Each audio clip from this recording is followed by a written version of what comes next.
The reason that your book keeps sliding down the priority list isn't necessarily that you're too busy.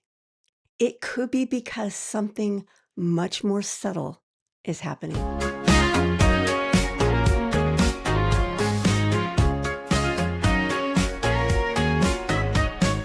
Pour a cup of clarity, sip a spark of insight. Coffee with Karma, your morning feels just right. When time pressure shows up, it's tempting to blame your calendar. But calendars don't make decisions. People do. You do.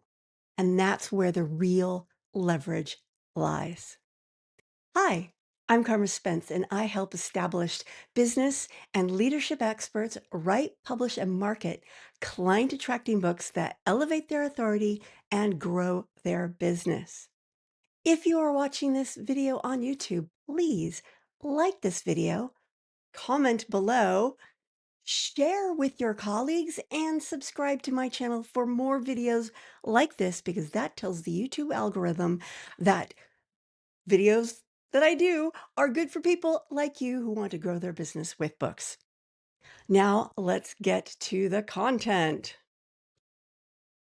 Shift number one, identify one recurring task that keeps resurfacing and name the decision you're postponing about it. Now, I don't know about you. I know I mentioned this in my last video, but I've got a software that is a to-do list. And there are things that I've been going, oh, I can't do that today. I'll move it to next weekend or next month or next quarter.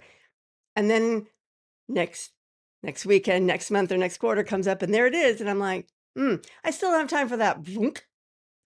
What will stop, and some of this has been going for years, and this is something I've started doing over the past few months, and it's been amazing, is that I look at that and I go, okay, why do I keep putting that off?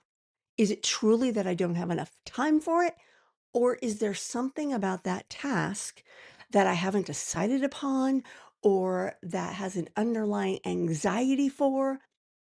And when I uncover the root cause of the putting off, then I can make a decision. I can decide that I don't need to do that anymore, or I'm going to get it done today. Shift number three, write down one thing that you're over planning and make a single directional decision instead of a perfect one. You know, sometimes done is better than perfect.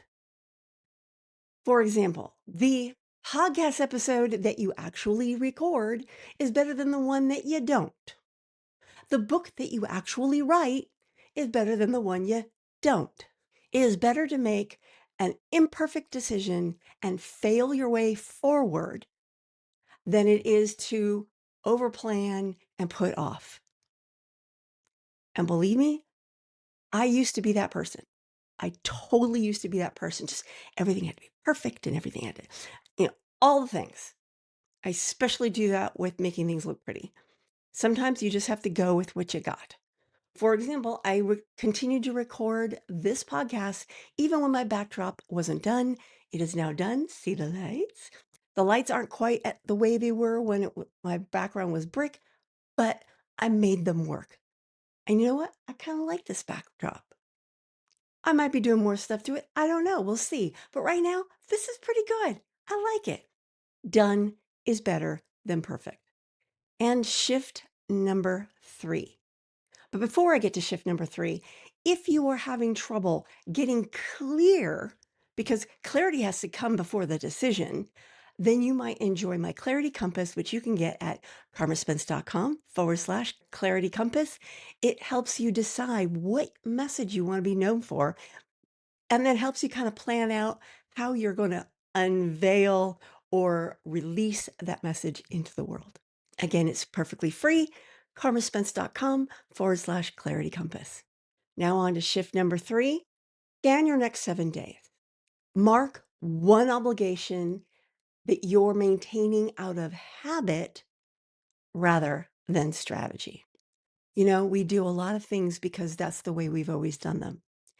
There's this story I've heard. I don't know if it's true or it's just apocryphal, but there was like this couple and they used to make this ham. And the way you made the ham is you cut off the both ends and then you put it in the pan and then you baked it.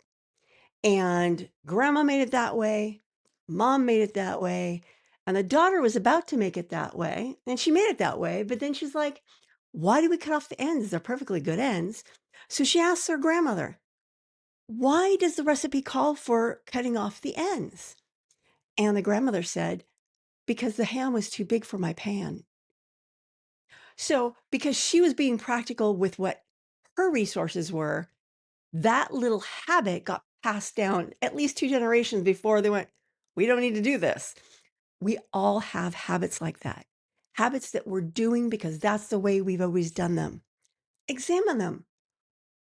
Do you really need to do it that way anymore? So there you go.